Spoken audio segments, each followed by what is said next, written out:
Crescimento economia ia tinan rihun rua nulu monu ba porcento alu ponto nem mai be ia tinan ne saba porcento rua ponto tolo.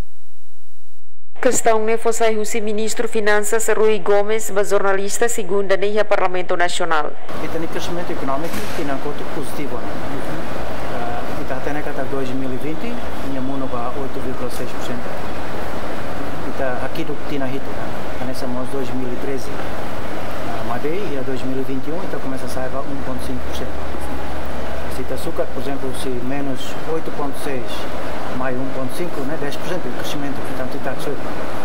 Agora tinha ainda né, por volta de 2,3, 2,4% e tinha ainda projetava 3%. Nyadihan tinang ne crescimento economia começa lá o dia tambah projeto lá no máquina estado funciona normal emprego e harai larang mos começa a sair tang ne halo crescimento economia atu fila faliba normal. Madalena Horta, STL News.